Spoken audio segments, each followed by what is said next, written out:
جہاد کے دشمن صوفی، جہاد کے دشمن صوفی. تو جب اس نے یہ کہا کہ جہاد کے دشمن صوفی، تو میں اس کو اور اس کے اسٹوڈنٹس کو صرف اتنی دعوت دوں گا کہ کم از کم اردو کی یہ 2 کتابیں انہی کا مطالعہ اگر کر لیا جاتا تو شاید وہ یہ لفظ کبھی استعمال نہ کرتا، کیونکہ ان کتابوں کا نام ہی یہ ہے کہ صوفیہ کرام کی مجاہدانہ زندگی.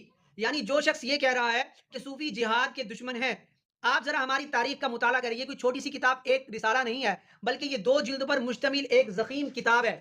اور اس کتاب کا تو نام ہی یہی ہے کہ صوفیہ کرام کی مجاہدانہ زندگی، یعنی ان صوفیہ کرام جن کے بارے میں ہم سنتے ہیں ان کی صوفیانہ زندگی کے بارے میں، تو ان کا ایک جو مجاہدانہ پہلو ہے زندگی کا وہ اس میں لکھا گیا ہے. اس کے اندر حضرت ابوبکر صدیق رضی اللہ تعالیٰ عنہ کے جہاد کا تذکرہ ہے. اس میں حضرت عمر فاروق، حضرت عثمان غنی، مولا علی، حضرت اویس قرنی رحمۃ اللہ تعالیٰ، کتنے بڑے صوفی بزرگ ہیں، ان کی بھی جہادانہ زندگی اس میں لکھی ہوئی ہے.